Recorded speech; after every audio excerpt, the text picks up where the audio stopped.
Marley was dead to begin with. That's how these things start. For my money, it's one of the finest opening lines in literature. To begin with. That's what we need to know first to set the stage for what follows.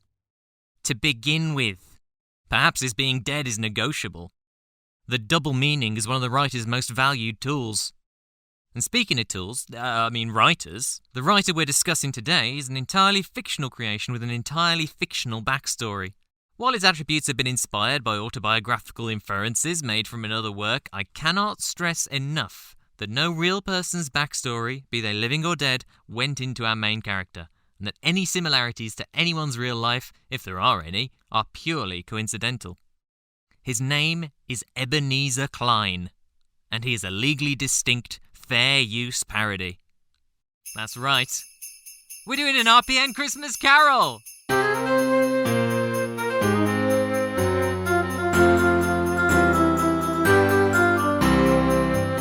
Marley was dead to begin with, and his chief mourner had been one Ebenezer Cline. In life, the two had been inseparable. A chance meeting had led to a lifelong bond over their shared love of the games, shows, and motion pictures of their childhood era. They were so similar, in fact, that they were nearly completely interchangeable. Together, they had owned a publishing house in a vaguely defined area of Dickensian London in a vaguely defined era of Dickensian times. Even after 6 years, the sign above the door read Cline and Marley. Sometimes people new to the business called Cline, and sometimes Marley, but he answered to both names. It was all the same to him. Perhaps he retained the sign out of a sense of nostalgia. Nostalgia was, after all, the tie that bound the two men. A powerful mistress, and the only mistress known to have touched Ebenezer Cline. While Marley had spent his lifetime repurposing his affinity for the stories of his childhood into innovative game books, Cline instead reduced his fondly remembered stories into facts and figures, regurgitating them back up as self-aggrandizing missives. Where Marley was paying tribute to a goddess, Cline was dropping cat-like leavings on her doorstep. Still, it was better than the slam poetry. Once upon a Christmas Eve, Cline was sat in his office, flipping idly through one of Marley's gamebooks. He'd already memorized the full text some years ago, but there was comfort in the warm sense of familiarity the ritual gave him. That was the only warmth in the publishing house that day. Despite the chilly winter weather, Cline had lit only a small fire in his office, but even that dwarfed the flickering embers in the fireplace across the room near Cratchit's desk. Bob Cratchit was the office's sole other employee. He'd applied for a secretarial position under the late Marley, but Cline's years as sole proprietor had coincided with a steady stream of resignations that resulted in Cratchit taking on more and more duties. Cratchit considered himself a dog's body, but the word Cline favoured was toady. Cline broke the silence, causing Cratchit to jump. "What's our progress, Mr. Cratchit?" Cratchit hopped from his stool and crossed to the mezzanine doors. He slid them open to reveal the factory floor where vast rows of automated printing presses were churning out Cline's dark work. Exercising his vocal cords for the first time that afternoon, Cratchit's words came out as a croak. We should reach approximately 50,000 copies by close of business, sir," he said. "Awesome," replied Cline, putting his feet on his desk and resting the open gamebook on his chest. "Picture it. Children across the country waking up on Christmas morning to find a wrapped copy of my magnum opus." "I think tonight might be too late for buying a Christmas gift, sir," said Cratchit hesitantly. Cline was undeterred by his toadie's realism, since he didn't pick up on it. "Some kids get spending money as a present, don't they? You know, from aunties who don't know what to get them." "Clueless but well-meaning aunties are one of our key demographics, sir," came the quiet reply. Ebenezer Cline stood and joined Cratchit at the door. From there he could look out over his self-made literature empire as the machines chugged away, producing more and more editions of his novel. He put his arm around an uneasy Cratchit. "I am so grateful for my audience," he said after a time. Cratchit wriggled under his grip. "You for Mr. Marley, sir?" "Ah, yes, good old Anorak," said Cline, fondly remembering his late partner. "None of this would be possible without him." Hummed Cratchit skeptically. A small bell tinkled, signalling the front door had opened. "Merry Christmas, Uncle!" came a cry. Ebenezer stepped into the front of the office and was met with the sight of his nephew Fred Cline, a handsome young man with no characteristics, whose lips were pursed into the kind of non-committal smile that only a white man could produce. "A Merry Christmas to you too, nephew," said the elder Cline cheerily. "Are you here to spread the good vibes?" Something like that, said Fred, refusing to really engage. He handed Cline a small red envelope and a gift-wrapped bundle that felt like it contained no more than 4 socks. Hurriedly, Cline went back into his office and returned with his present for Fred. His book, in hardback, concealed in Star Wars-themed wrapping paper. Oh, thank you, Uncle, his nephew said uncertainly. Cline produced an identical gift from his other hand. And one for the old lady, he added. Fred took both presents like he'd been handed a tarantula, with reluctance and alertness. I never seem to spend time with your wife, Cline continued. What was her name again? It felt like it went unspecified. If there's room for one more for dinner tomorrow, I'd love to join you. Fred's eyes widened at his uncle's genuine smile. No, he sputtered. We were hoping it'd be a quiet one, just the 2 of us. On Ebenezer's continued eye contact, he added, A romantic day in. Say no more. Cline gave him a salacious wink that reaffirmed his position in the weird uncle boundary, but there was no hiding that he was somewhat crestfallen. An awkward pause followed. Well, I think I should make a move, said Fred, heading for the door. Merry Christmas, Uncle. As Cline merrily saw his nephew off the property, something outside caught his eye that he had been unable to see through the foggy office windows. He pulled on his coat and bustled to the opposite street corner where there stood 2 gentlemen.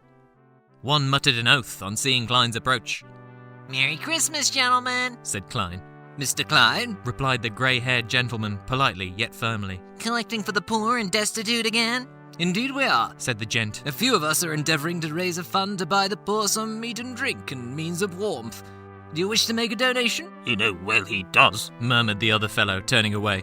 I sure do, Cline continued, undeterred. 1 copy of my book for every kid in the workhouse. There's no greater gift than knowledge. The grey-haired man gave a strained smile like a customer assistant. We were rather thinking of more of a monetary contribution. If you insist, beamed Cline. There's no price too high for enrichment. I'll fetch my clerk. How many shall I put you down for? Oh, dash it all, interjected the second gentleman, ruddy cheeks quivering with outrage. Every year we make no progress with this oath. I dare say, Mr. Cline, that your odious offerings are best fit for kindling. Kindling curiosity in young minds, you mean? Replied Cline. I got rich off of the kind of things I put in my book. Any kid who reads through this will be instilled with a great head for business. The second gentleman blustered. They'd find a better use for it after their business, what? Shall we contract you to stock the workhouse's water closets? Come now, Henry, chided the grey-haired man. He turned to Cline with a false smile. You'll have to excuse my friend, Mr. Cline. The mulled wine does more than just warm him up. I barely touched, started Henry in protest, but he thought better of it. The first gentleman ushered him away. We've other street corners to visit, he said. Good afternoon, Mr. Cline. Merry Christmas, gentlemen, Cline called after them obliviously. Henry returned the greeting with venom. Merry Christmas. But the men were now too far away for Cline to hear it. The rest of the working day passed without incident, with no other callers, well-wishers, or even Christmas carolers, as though the offices of Cline and Marley were home to a great repellent force. Indeed, when poor Bob Cratchit was finally allowed to leave, at no earlier than his usual clocking out time, he practically leaped through the door. Oh, someone's excited, noted Cline. Oh, yes, sir, chirped the clerk. After all, there's only 1 more sleep till Christmas. The 2 men parted ways, and Cline walked his usual route through the dismal Dickensian fog to his townhouse. As the key clicked in the lock, Cline noted nothing at all peculiar about the knocker on the door. He pushed open the door slowly, embracing the warmth of familiarity. The fog in the courtyard reflected a pleasant blue light, rendering a curious ethereality to the foyer. Lines of glass cabinets holding scores of statuettes lined the walls, with any bare space covered with posters advertising all his favourite picture shows. The room dimmed as he closed the door behind him, the only light now from the flickering screens of arcade machines constantly running in attract mode. No, wait, there's a Dickens thing going on. The flickering lights of penny arcade machines. Yes, that'll do it. Even when only lit by the flickering lights of penny arcade machines, Cline knew the contents of this room so well that he could still see them with his eyes closed. Such was the depth of his particularity. So then let anyone explain to me, if they can, how it happened that Cline saw, in his Teen Wolf poster, without its undergoing any intermediate process of change, not the cherubic yet handsome face of Michael J. Fox, but Marley's face. He'd not seen Marley for 6 long years, but the old fellow looked as he had always looked, gormless and unfocused. His unkempt hair was curiously stirred, as though by a slow-motion breeze, and he had a glow about him. It reminded Cline of a particularly erotic scene from Ghostbusters. As he looked fixedly at this phenomenon, it was the sweetly complicated face of Michael J. Fox again. The apparition played on Ebenezer Cline's mind.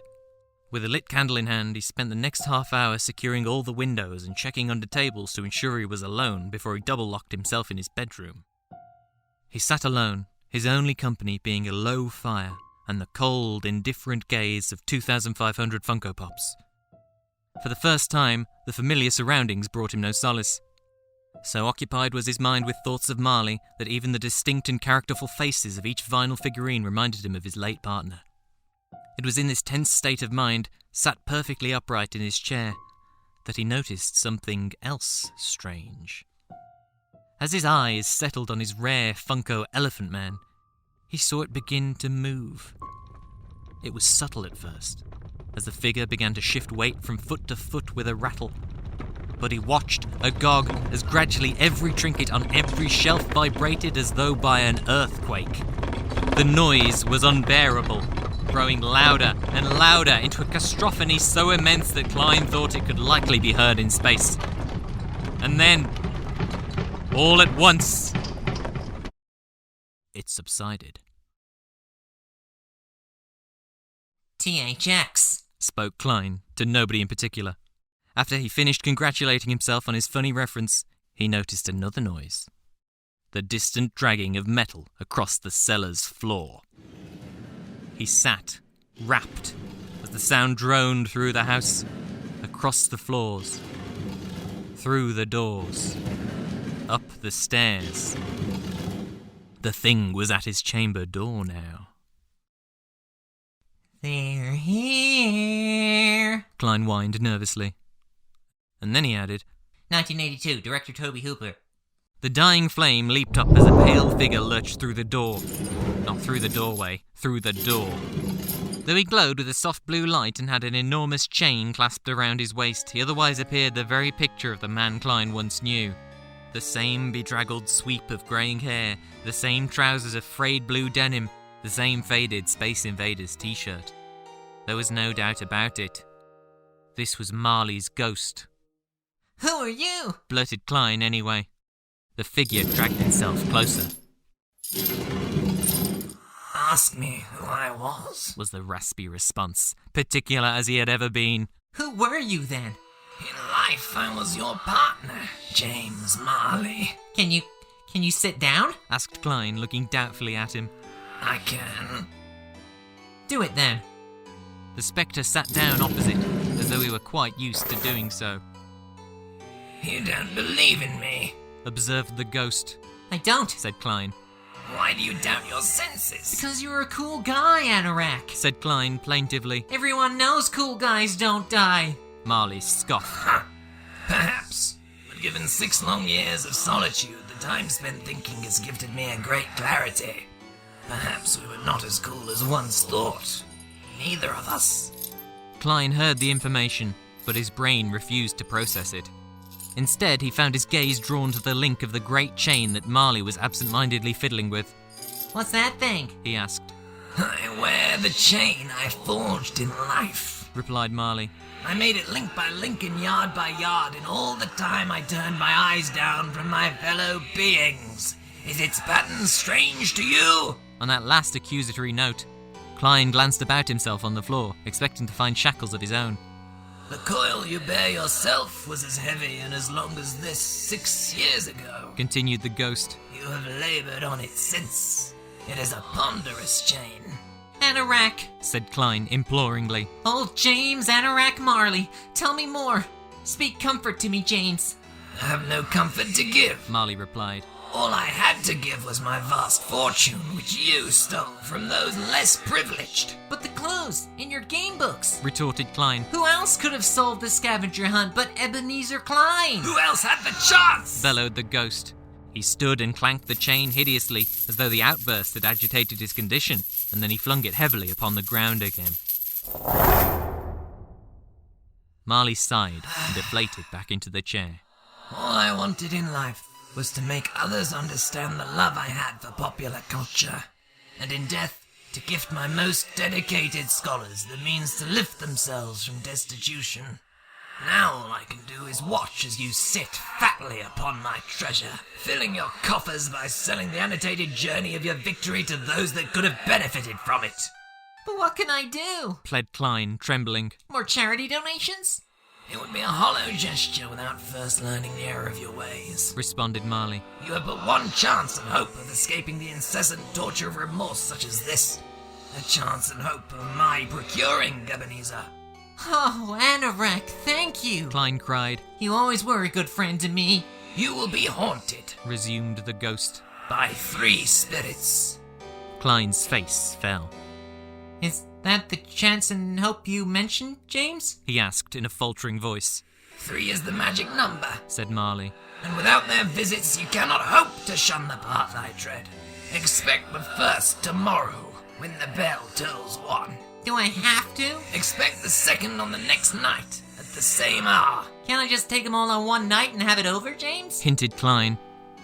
Marley paused and regarded him. That's alright. He said, overcoming his first draft problems. Speed run, deathless, redemption percent. Oh, Anorak. Cried Cline. God bless you. God is an ancient fairy tale people have been telling one another for thousands of years. Total balderdash. Said the ghost, beginning to float out of his chair and towards the window.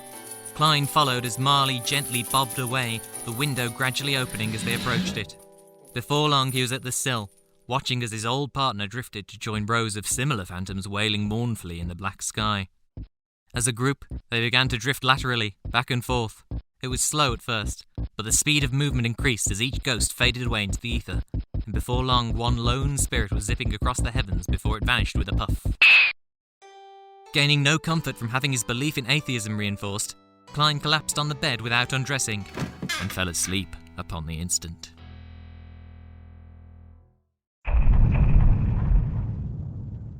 When Cline awoke, there was a soft pink light probing its way through the curtains of his bed. The tones of a winter morning. Last night's visitation had been but a fevered dream, brought about by the stresses of running a successful publishing house. Feeling himself deserving of a reward, Cline decided to have a lie-in. But as he lay, he wondered how long he had slept in already. As if to answer him, the chimes of a neighbouring church struck out the Westminster quarters.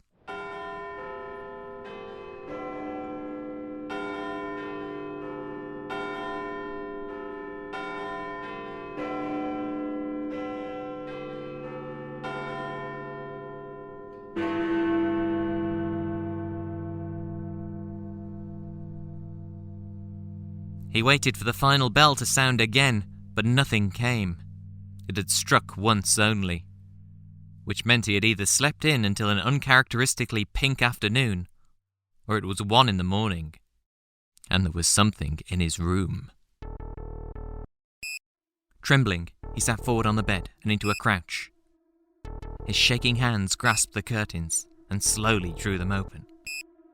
An otherworldly shape floated in the centre of the room. It was pink, and it swayed like gossamer in the breeze, and it fluctuated in its distinctness, with great areas of it appearing solid in one instant and then partially visible in the next. Its outline reminded Cline of a covered birdcage, domed on top and with loose fabric draping down underneath. Once his vision had adjusted to looking at such a bright image in a dark room, he noticed the shape had 2 blue eyes of its own, which were fixed intently on him. Are you the spirit, sir, whose coming was foretold to me? Asked Cline. I am she. The voice was soft, yet firm, and spookily warbling. Who and what are you? Cline demanded. I am the ghost of Christmas past. Oh, cool, He said, jumping out of his bed in good humour. We'll get along great. I love the past. Quite, Responded the ghost, moving into position in front of him. So what's the plan? He asked. Rental movie? Rollerblading? Are we going to the arcade? The last question hung in the air with uncertainty as the gears turned in Cline's brain. Wait, I know who you are. You might? You're Pinky from Pac-Man. It may appear so, Was the non-committal answer. I always thought the ghost gang were all dudes. said Cline. But you're a woman? By which I mean human female who's never— I am as I always was. Interrupted the ghost, suddenly loud but no less gentle. I am the very spirit of things that were. We cannot change the past, only our understanding of it. She suddenly swooped nearer to him. As I intend to show you tonight. Only slightly taken aback, Cline said. I'm ready to believe you.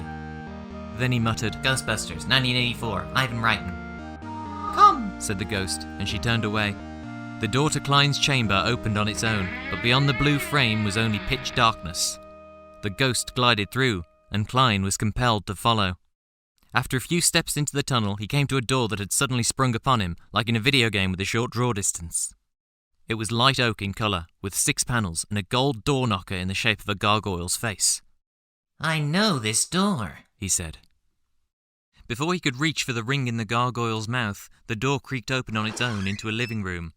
He recognised the simulated wood grain panelling, the burnt orange carpet and the garish furniture. He recognised the assorted Ninja Turtles, Masters of the Universe and Transformers strewn across the floor and standing on displays. He recognised the bulky television, the shelves of brightly coloured game boxes, the comic books lying open, half read. you know this place? Asked Pinky suddenly at his side. Cline felt like she already knew the answer. This is where I grew up, recreated in perfect detail. He said. My childhood home, from the 1980s. There's a Dickens thing going on. Trilled the ghost. Oh yeah, He responded. I mean my childhood home, from a vaguely defined time in the past. And you know this child? She asked. He was so caught up in noticing all the nerd culture that he hadn't noticed the boy. There he was, sat in his regular spot in the middle of the rug, joystick in hand.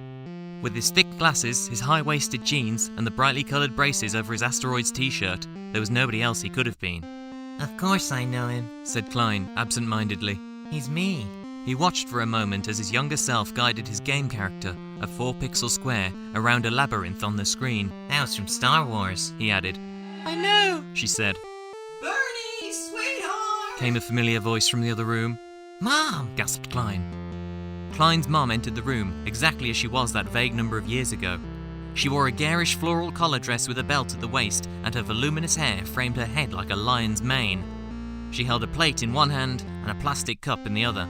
Mom! It's me, Bernie! Said Cline. I got big, like Tom Hanks! Cline's mum paid him no mind, focusing on tiptoeing over the young Bernie's ephemera while keeping her hands steady. These are but shadows of the things that have been. Pinky said, turning to him. They have no consciousness of us. Dinner time, sweetie. Cooed Cline's mum. She set the plate and cup down next to the boy. Hot Pockets and Ecto Cooler. Your favorite. Bernie didn't look away from the picture box. His mother, saddened, began to retread the precarious route back to the kitchen door. Mom! He called as she reached the threshold. She turned eagerly, but her son was still focused on his pixels. Chips! He demanded. Mrs. Cline slumped. Yes, dear. Ebenezer watched her go, but then joined his younger self in watching the screen. I think this is the day I find the Easter egg. He said. Perhaps. Said Pinky, bobbing gracefully to the door. You had better follow this way. He followed her into the kitchen, his feet making no sound on the black and white tiles of the floor. There was his mother, Margaret, rustling through a cupboard to retrieve a packet of crisps. At the dining table was his father, George, obscured behind a large newspaper. Boy's a tyrant, he muttered. Pardon, dear? Asked Margaret, who had heard him perfectly well. I said he's a tyrant, George repeated, louder. Margaret abandoned her search for crisps and faced him. I know you did. I was giving you the opportunity to back out. George folded the paper up and dropped it on the table. We need to have this conversation. She ran her hands across her scalp. I know. She whined. But what was it he said the other day? He said, being human totally sucks most of the time. Video games are the only thing that make life bearable. I did say that. Cline interjected. So you'd think the child therapist would have taken a bit more interest, Said Margaret with frustration. She stopped listening when I was telling her about Lady Hawk. He helpfully added again. He can't hide in his games forever. Said George. Other people aren't anything to be scared of. He just needs to touch grass or something. But he seems so happy, George. Said Margaret. We can't take that away from him, not at this age. He needs to grow up at some stage. Said George, taking his glasses off emphatically. Someday he's gonna find out that only reality is real. Margaret leaned forward on the table, her head lowered. She sighed deeply.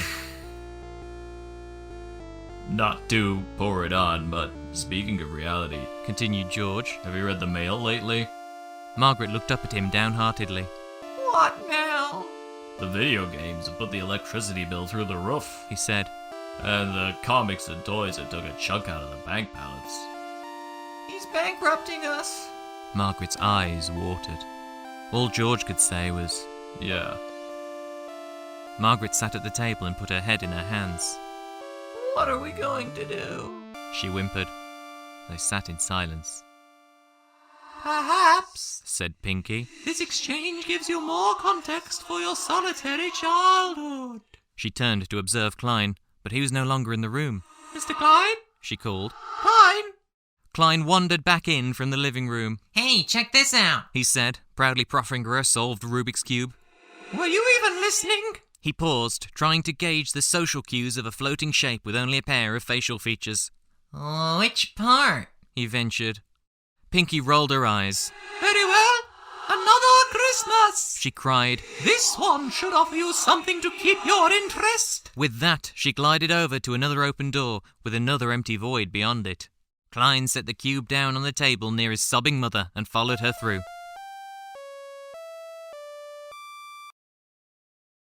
The next entrance was a set of 2 wooden doors with long bar-shaped handles and glass windows. As before, they swung open on his approach, and he stepped into another familiar scene. This was a long room, dimly lit, filled with bespoke seating booths and reclaimed shabby chic sofas and tables. One wall was host to a bar area, with all the percolators and chalkboard menus of the coffee trade, while the other walls were host to an enviable collection of movie poster prints. Pinky was in front of him again. Is this place familiar to you? The Distracted Globe. He said excitedly. One of my old haunts. He looked at the ghost. No offense. The man behind the bar caught his eye. A jolly man, exuding the air of Albert Einstein crossed with Father Christmas. There's old Mr. Fezzywog, Yelled Cline, pointing at him. His name sounds like an undiscovered slur. Said Pinky quietly. And there, Continued Cline. Jordan. He was pointing at a girl with a close bob of jet black hair who was sitting alone reading a book. We'll get to her, Replied the spirit. Do you recognize anyone else? He followed her eye line to the corner of the cafe, which was raised as a small stage, and he finally noticed this evening's live act. Perched unevenly on a stool, wearing a beret and squeezed tightly into a black turtleneck, was Bernie Cline, now a young man. The audience stared, rapt, as, to a minimalist and jazzy backing, Bernie expounded his preference in women in the form of a slam poem. Nobody intervened as he went on, sparing no detail about how his sapiosexuality overruled any interest in conventional attractiveness, and how he would eagerly produce improper material with the studious girls of his affections if any listening were willing. And it all ran with a strong undercurrent for those objects of desire to be young enough to still be in education.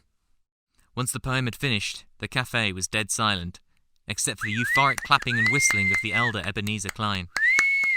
The house lights came back up, and Bernie dismounted the stage, wandering around aimlessly. Oh, Spirit, check this part out. Said Cline to Pinky. This is the part where I get to totally talk to a cute girl. Cline dashed over to the set of armchairs where Bernie now found himself. The younger man slunk into the seat next to the girl with the book. The elder sat the opposite side. She was exactly the kind of girl Cline was interested in. Erudite and Rubenesque, the very picture of unassuming, poured into a plain shirt and denim dungarees.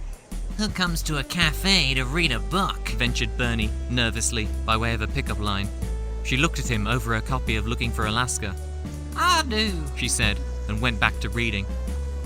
I'm Ebenezer. He continued. Well, my friends call me Bernie. Hi, Ebenezer, I'm Jordan. She replied flatly. There was a pause as neither said anything. Then Bernie spoke. Did you catch my slam poetry? Jordan rolled her eyes and slid her bookmark in, knowing she wouldn't be getting the repose she wanted. No. She lied. Shame you missed it. Said Bernie, and there was another pause. It was about how most women in erotica are objects. He explained. I prefer real women. What is a real woman anyway? Asked Jordan, though her tone implied it wasn't a question. Bernie registered her response. You are a woman, right? By which I mean a human female who was never— I need to powder my nose. She interrupted, grabbing her book and heading in the direction the public conveniences weren't. No, it's cool. Bernie called after her. I VRP'd with all kinds of genders. I'm woke now. Bernie failed to notice her exiting the building, but this time, Cline didn't. You realize that is a grossly invasive topic to broach to anyone, let alone a stranger, right? Said Pinky, suddenly in the air just above Jordan's chair.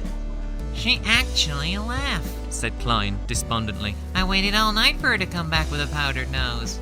Maybe it was because of your narrow and reductive criteria of what constitutes a woman. Continued the spirit. Only brainstorming. I've had enough. Said Cline, in a broken voice. Pinky, take me home. I told you these were the shadows of the things that have been. Said the ghost. That they are what they are. Do not blame me. No, you've changed them somehow. He barked. The past was my comfort, my happy place. Now you recontextualized it and made me see my regrets. He got up from his chair, extremely agitated. Pack it in. You had your games with me. He yelled and swiped at the ghost. Now game over. His hand passed right through her semi-visible form, and she faded from view, leaving behind only her staring blue eyes. Before those too vanished, as did Bernie and the rest of the distracted globe. Cline was once again alone in his bedroom. This is heavy, he said, now he was back to the future. The room was undisturbed, with no sign of any paranormal visitation. But Cline looked down at his swiping hand and realized it was clamped into a fist around a small copper key.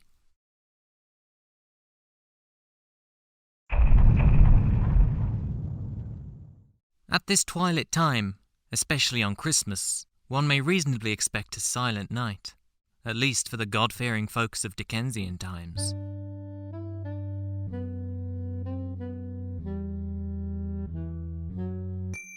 But as Cline perched shakily on the edge of his bed, he heard the dull hubbub of a distant gathering.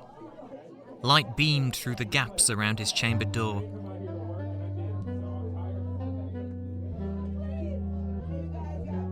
He shuffled over in his slippers and opened it, flooding his bedroom in a golden glow. The room beyond was his, and there was no doubt about it, but it had undergone a surprising transformation. The walls and ceiling were hung with great swathes of holly, mistletoe, and ivy. A mighty blaze roared in the fireplace, bathing the room in warmth and light. A great banquet was set out, of meats and vegetables and sweets and wine. "Hey, hey, if it ain't the guest of honor!" exclaimed a sonorous voice. Cline looked and saw a man reclining on a chaise longue, dressed in a loose robe of emerald green. His hair was dark and short, but had styled itself wildly, especially in a small tuft between his receding temples. Who are you? Cline asked, trying to place where he'd seen him before. The figure took a bite from the bunch of grapes he dangled overhead, before tossing the rest over his shoulder and standing up to greet him. "Ghost of Christmas present, kid," he said, spreading his arms to encompass the room. "Life and soul of the party." You're the only one here, rejoined Cline. The ghost stepped nearer, rolling his eyes under their heavy lids. "It's an Ebenezer Cline party," he said. "You don't get a lot of other invites, do you, champ?" No, but... "Yeah, well, tonight you and I are gonna hit the town, see what you've been missing." With the ghost this close, and the flickering of the fire playing upon his features, Cline recognized his face. Hey, I know you, he said. "You're Bill Murray. I love all your pictures." "I'm not Bill Murray," said Bill Murray. "I'm the ghost of Christmas present. I just have the face of someone you respect." Wouldn't it have made sense to do Egon? Like in Ghostbusters Afterlife? Quizzed Cline, unaware the story he's in has been in the works since before that movie came out. "Jeez, kid," groaned the ghost. "Hey, Bill," said Cline, eagerly. "Are you the Keymaster?" "I'm really not," he responded wryly. "Though you strike me as a gatekeeper." Cline laughed, though he wasn't sure he understood. "All right, pre-party's pooped, let's split," said the ghost. He held out his hand. "Don't leave me hanging." Cline took Bill Murray's hand, and in an instant they flew towards the inky blackness visible through the window. The frames around the glass grew larger and larger, as though by some trick of perspective, and the chill soon told Cline they must have been outside. Before he had the chance to withdraw into his housecoat, the winter sun had risen quickly and hung low in the sky, offering a little warmth. They were now on a small residential street, full of poky little houses, cobblestones, and a dusting of snow. "Where are we?" asked Cline, but the ghost was already striding down the street, the tail of his robe sweeping the snow behind him. Cline dashed to catch up. "When was the last time you spent the holidays with someone?" the ghost asked. Cline panted an answer. "Don't answer that, I already know," continued the ghost. "So why don't we check out the competition?" Cline had just managed to catch up when Bill Murray stopped in his tracks, wheeling on his heels to face the nearest front door. The two looked at it for a moment. "Well, aren't you gonna knock?" said Bill Murray. Regaining his breath, Cline hesitantly reached out to the door. The thought of having to introduce himself to the total stranger who answered gave him great anxiety, especially when it was an interruption of their Christmas day, and he had with him a partially clothed spectral comedian. He forced his knuckles to rap on the door, but the wood offered no resistance, and his hand passed right through. The ghost chuckled at his successful prank, then went through the door himself, unfazed. Cline was hesitant about his own insubstantiality, but he stepped through nonetheless.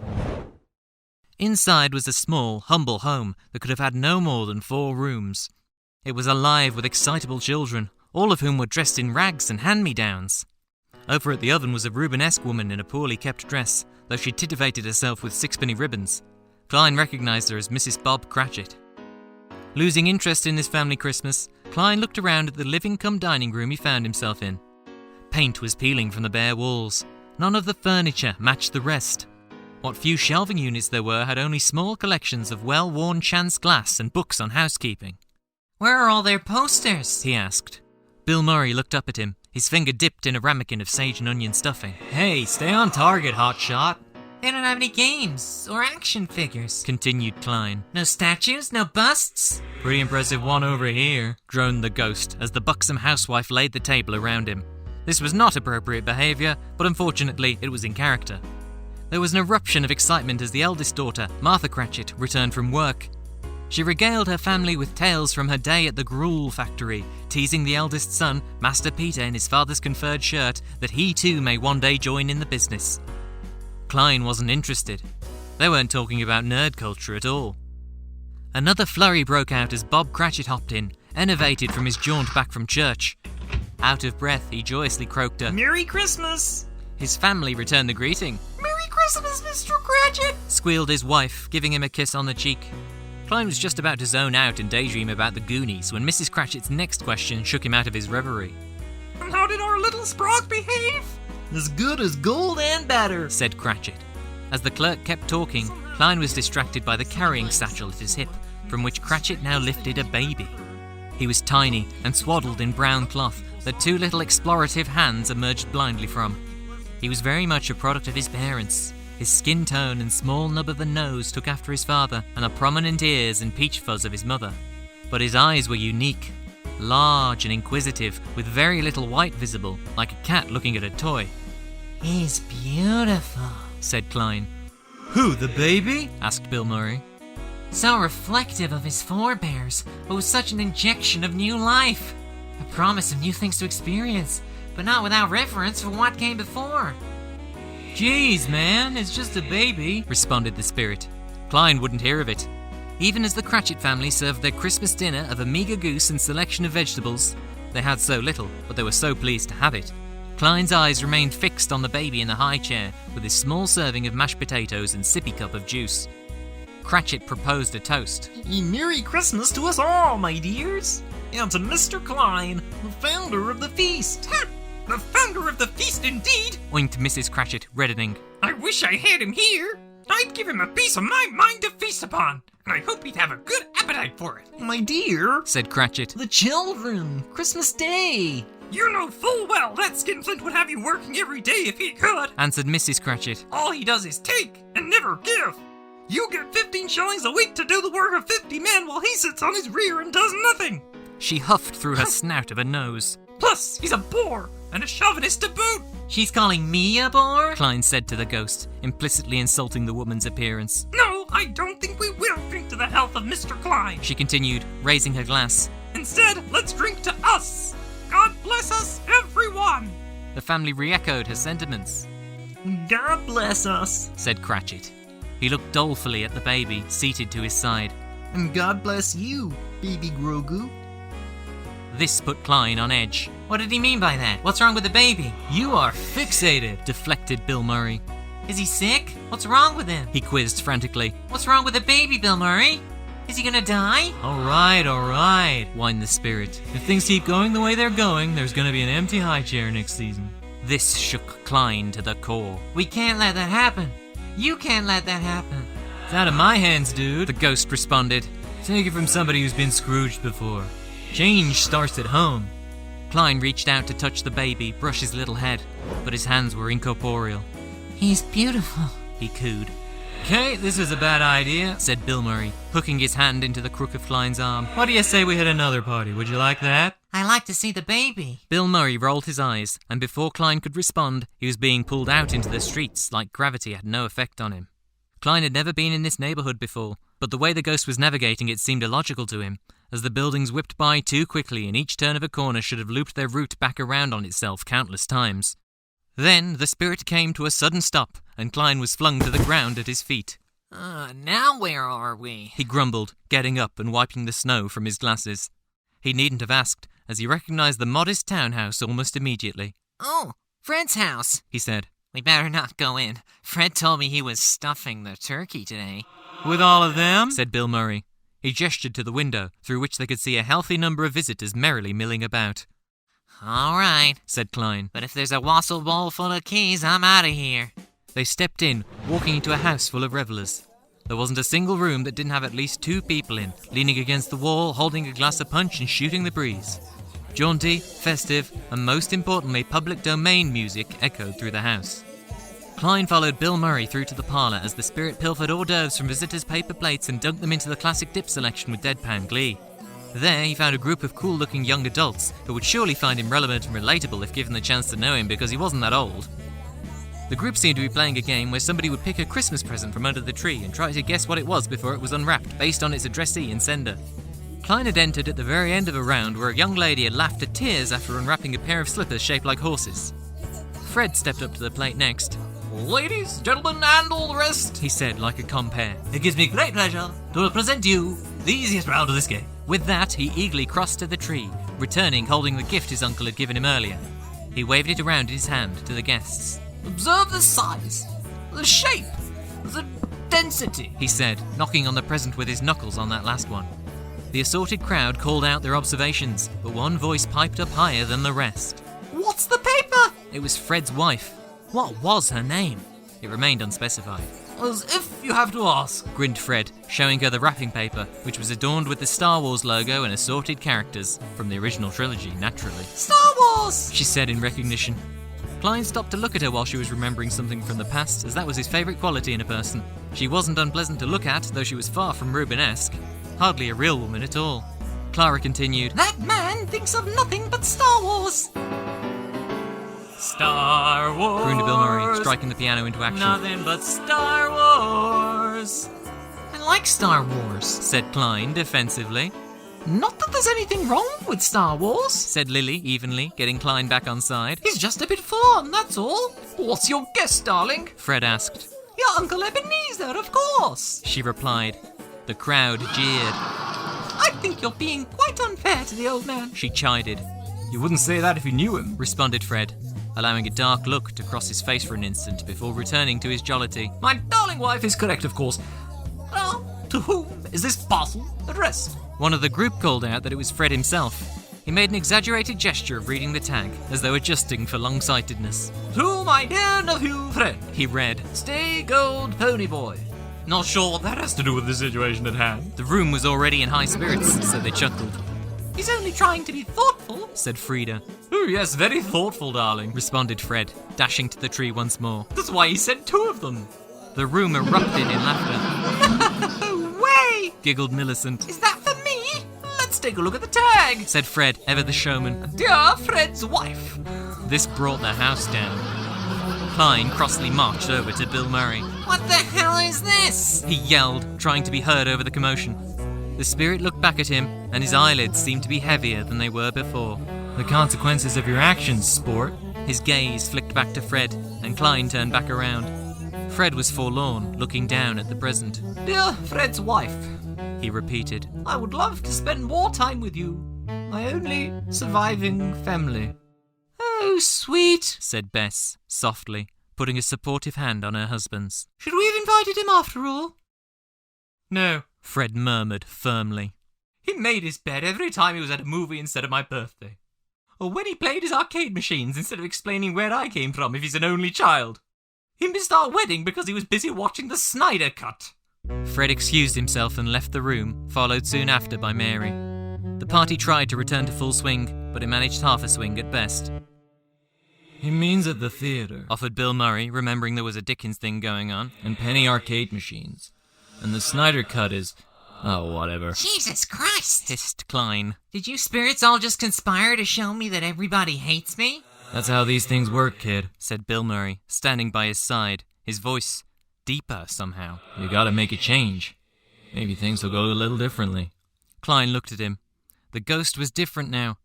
His eyes seemed smaller, masked behind a thick set of wrinkles. His saggy skin had gained liver spots and was especially loose around the neck. His hair, though still styling itself wildly, was now white and thin. Ew, what happened to you? Asked Cline delicately. Our time's nearly up, Replied the spirit. The room around them was becoming blurry and indistinct. Oh no, but there was so much I wanted to ask you. Said Cline. Like what you said at the end of Lost in Translation. The ghost rolled his eyes. If you focus on the facts, you miss the feelings. Forest for the trees. All your stories have humanity in them somewhere. You just need to learn how to see it. He was fading now. Cline could see straight through him. But what's next? He pleaded. Live a life you can look back on and say you had no regrets. Said Bill Murray. Like me. Apart from the Garfields. But I don't want to change. Said Cline pathetically. He was barely a shade in the air now, and the room had vanished completely, replaced by a black void. It's your funeral. See you around, kid, he said. And then he was gone. Oh, one more thing, he added, popping back into life. He fished into his robe pocket and tossed something in the air. By the time Cline had crawled around on his hands and knees to pick it up, the spirit was gone again. It was a small jade key.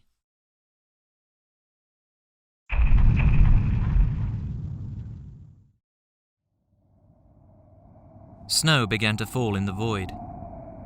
It was just a flake or two at first, each landing on some unseen surfaces, but soon it became a rapid flurry. Snow rested on the floors and clung to all the walls, outlining the jet-black Dickensian street with a thick white covering. The sky went from black to overcast. There was a dark figure on the street. Draped in a deep black garment, the phantom approached slowly but inexorably, like a fog rolling in. Whatever its distance from Cline, it appeared as though it was in front of the falling snow, like a Photoshop layering error. It came to a halt beside him, straightening up to a height of 9 feet. Filled with dread, Cline gulped as he looked up at the empty hood where its face should be. You're the ghost of Christmas yet to come? He stammered. The spirit's hood contracted for an instant in its folds, as if it had inclined its head. You're here to show me the future, right? What happens if I don't make a change? The spirit did not move. Well, let's go, he said. Super Mario. The figure seemed to shudder for a moment. Then a single skeletal hand emerged from its sleeve, bringing its cloak up like a toreador. With a single sweep, it brought the dark cape around him, completely blocking out all light. Then it receded, and Cline was elsewhere. He recognized the building immediately as the old auction hall where he had previously spent much of his easily earned cash on memorabilia that only he cared about. An auction was already underway, though there were very few attendees. Lot number 85, began the auctioneer, a witchy woman with severe features, is a rare relic bequeathed to the deceased.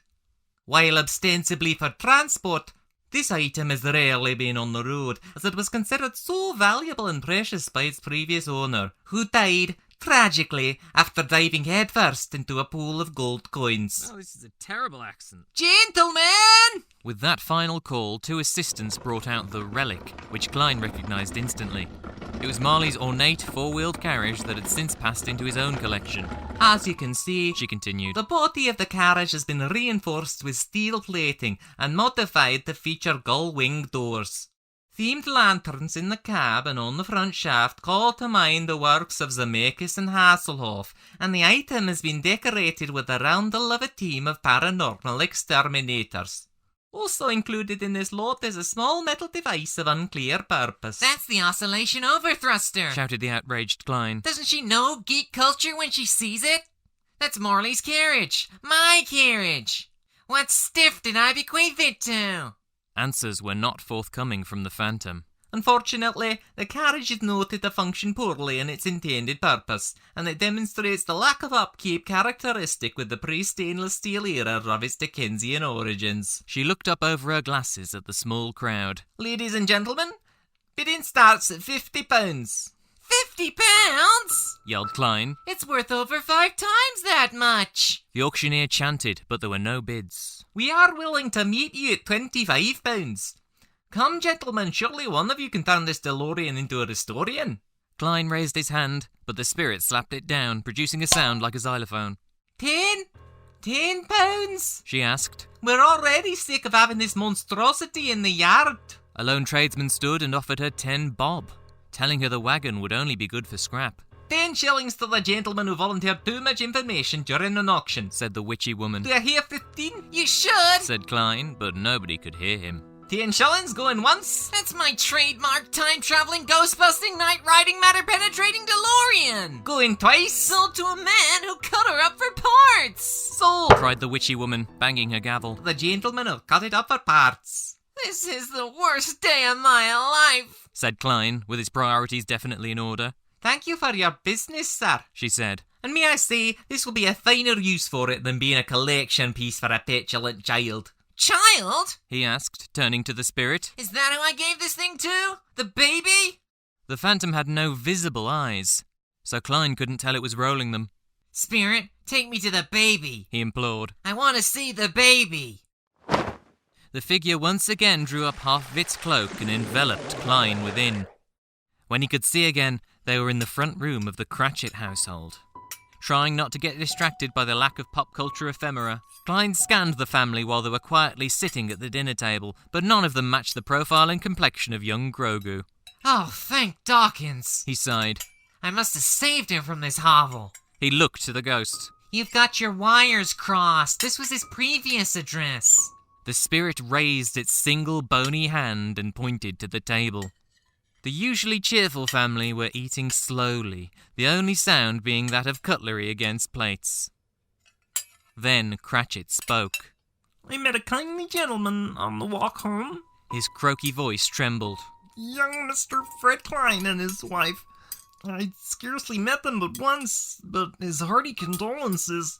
It was as though he knew all of us and had known our Grogu and felt as we did. Oh yeah, said Cline. If they gave me that baby, he'd be like Fred's cousin or something. He's a good soul for one born without parents, replied Mrs. Cratchit with a heavy heart. He gave me his card should we ever need his services in any way. If only... started Mrs. Cratchit, but she found a lump in her throat. If only he could have provided his assistance sooner. Maybe Grogu would still be with us. But we shall never forget him, shall we, my dears? Said he. The family cried in unison that they never would. Where is he? Cline asked. Do I not let him visit or anything? The Phantom continued pointing at the table. Cline looked at Cratchit, whose head was hanging in his hands as though his plate of uneaten meat was of great interest. Oh, God! Shouted Cline. This isn't one of those Donner parties, is it? The ghost remained where it was, but began to shake with exasperation. Its bony arm stretched a good 6 feet from its cloak, its pointy finger resting just to the side of Bob Cratchit. It was pointing at an empty high chair with an unfilled sippy cup. The baby! Gasped Cline. Oh, man. Oh, no. What a twist. He strode back over to the entry, gripping the spirit by its robe. Please, he said. What did I do wrong to hurt the child? Spirit, take me to myself. I gotta see what I did wrong so I can sports almanac it right again. The Phantom once again took him into the void of its cloak, but when it withdrew, it was almost just as dark. They were at the iron gate of a churchyard. It was unkept, overgrown by grass and weeds. Gravestones jutted out like a set of British teeth, and a solemn pallor hung over the place. Cline asked the spirit Is this where they buried the bastard who sold my DeLorean? In response, it raised its hand to point again, and the iron gate swung open as it did so. Cline gingerly stepped into the churchyard towards the gravestone on the hill. Before I get there, He said to the ghost, are these the shadows of the things that will be, or are they the shadows of things that may be only? Still the spirit pointed. He crept towards the headstone, trembling as he went, and, following the finger, he read the name carved upon the neglected grave. Who the Dickens is Ebenezer Scrooge? He heard the sound of a pile of xylophone bars all hitting something at once, and turned to see the phantom with its palm pressed to where its forehead would be. Noticing his gaze, it returned to pointing with gusto, directing Cline past the grave to the large stone mausoleum on the hill behind it. As he stepped closer, Cline recognized the intricate carvings of 8-bit sprites over the walls and door of the building. It was Marley's tomb. Now I'm just confused, he said. The ghost glided nearer and ceased pointing. Its other hand appeared from the cloak, holding in it a key that seemed to be carved out of crystal. It guided the crystal tool into one of 3 keyholes in the door, then hovered back a few paces. 3 is the magic number, said Cline, remembering something Marley's ghost had said to him earlier. He reached into his inventory and pulled out the copper and jade keys, placing them into their holes. The door slid open, scattering masonry dust everywhere. Well, it beats lighting all the torches, he quipped. Just like in the Legend of Zelda series, for Nintendo systems, he elaborated needlessly. The interior of the mausoleum was cold and dark. Cline went in nervously, as though the ghost of Marley may jump out at him at any moment.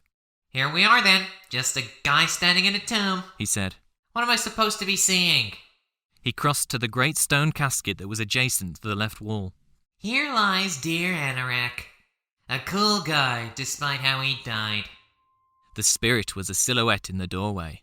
It waved an impatient hand to the opposite wall where there was another coffin. Anorak never said he'd be buried in 2 coffins, said Cline. He took a look at the carvings in the stone. In memory of Ebenezer Cline, he read. Born 18XTX, died Dickensian times. His face was one of incredulity. He would have loved being fondly nostalgic for the time when he was alive. He looked to the phantom blankly. Anorak prepared my funeral plot? The ghost stomped into the tomb and viciously pushed aside the lid of the casket. Peering over the walls of the coffin, Cline saw the body. It seemed to be taller, thinner, more muscular, with a smaller nose and less acne, but was otherwise more or less identical to him. Except it was also paler and completely hairless. Oh, nuts! He swore. This man is my exact double! The spirit screamed, completely losing its composure. When it straightened up again, Cline caught the hints of a skeletal face beneath its hood. You blundering boob! It yelled. How can you expect others to genuflect your genius when you can't even decipher an elegant symbolism? I don't understand, whined Cline. I could fill a book with what you don't understand, the ghoul retorted. Change your ways or perish unloved, unrespected, and unalive! I swear to you now, Cline grovelled, dropping to his knees. I promise I'll do something new. See that you do, you evolutionary throwback! It shouted. Or your next poem will be a real slam! Saying this, 2 beefy yet still skeletal arms reached out of the cloak and grabbed Cline by the neck and waist. Laughing nasally all the while, the spirit lifted him up into the air and slammed him down into the casket like a pro wrestler. Cline bounced on the impact, jolting his eyes wide open to the familiar sight of the upper panel of his 4-poster bed.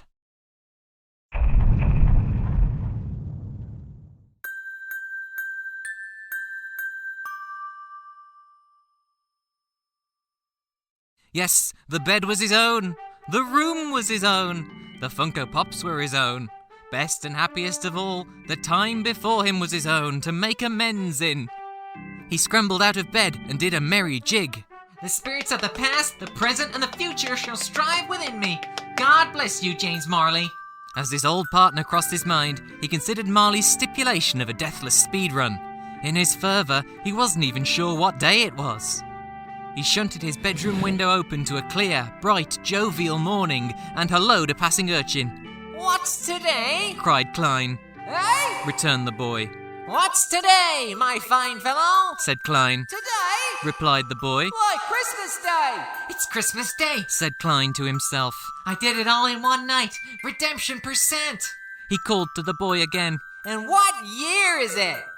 It's purposefully ambiguous, Said the boy. owing to the deliberate incongruity born from the 1980s cultural trappings that are integral to the parody clashing with the pastiche of Dickensian literature. An intelligent boy. Said Cline. A remarkable boy. Do you know the poulterers in the next street but one with the prize turkey? What, the one as big as me? Returned the urchin. Cline reached into his dresser and tossed the boy a purse full of coins. Go and buy it and come find me and I'll give you a shilling. Come back in less than 5 minutes and I'll give you half a crown. The boy was off like a shot without a word. Cline joyfully pronked down his stairs. As he wrestled his way into his overcoat, he stopped in the foyer to spare a thought for the sweetly complicated face of Michael J. Fox on his Teen Wolf poster. I'll make you proud, Anorak. He said to it. I know just what I must do. Oh, what a great weight lifted. He paraded out into the snow-covered streets, merrily giving the greetings of the season to any and all passers-by. He had not gone far when he saw the familiar faces of the two charitable gentlemen from the morning before. "Oh, clocks!" Gasped Henry, and he turned to bustle away. Merry Christmas, gentlemen. Called Cline. Before they could respond, he continued, I know what you're thinking, but I've woken this morning a changed man. "Who springs a turtle, what? muttered Henry, earning him a scolding look from his companion. Smells like your clothes aren't changed, that's for sure." I thought about what you said, about feeding the downtrodden and dirty or whatever. Cline continued. And you were right. Man shall not live on nostalgia alone, as it says in the other good book. That's very philanthropic of you, Mr. Cline, said the grey-haired man hesitantly. What should we put you down for? A very substantial contribution. Cline returned, and he glanced about the street. Ah, and here it is now. Coming towards them was the urchin, dragging behind him a wooden sledge upon which sat the enormous prize turkey, open to the elements. This'll feed hundreds of the poor beggars, said Cline, gesturing for the boy to give them the bird. And I want them all to know the name of their benefactor. Ebenezer Cline, the world's greatest living human. The two gentlemen were speechless. I've other lives to enrich, Cline cried as he began to march away. Merry Christmas, gentlemen. "You know, George," said Henry to his fellow, "that cad never ceases to amaze me." I need some mulled wine, replied George. Drinks are on me, said the urchin. I've got his wallet.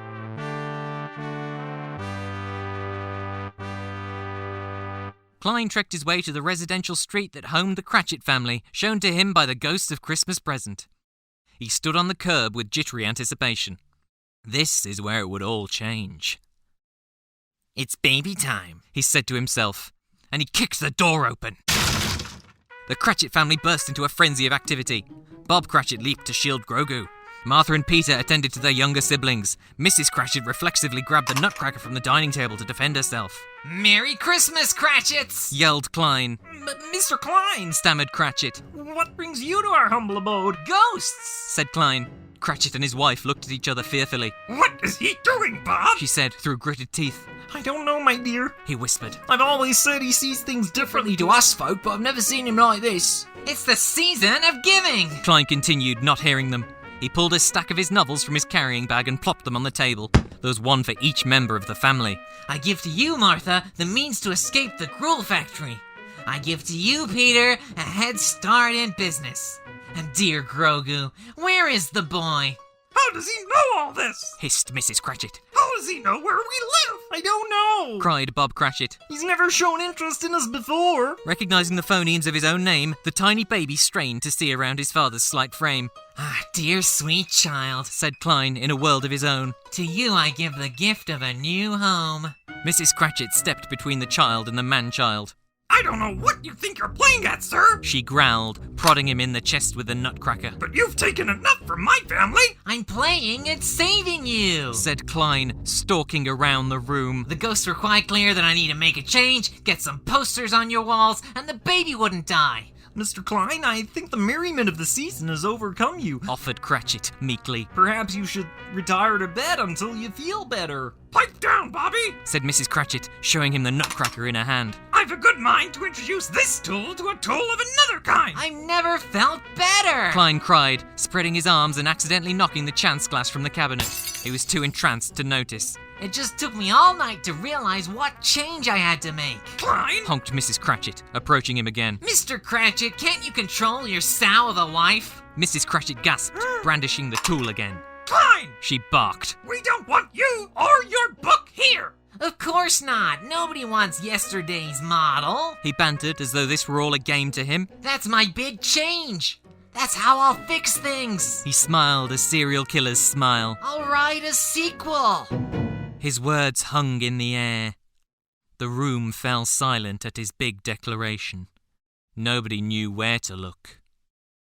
Mrs. Cratchit smiled sweetly at him. She lifted the nutcracker and serenely said, Get the hell out of my house!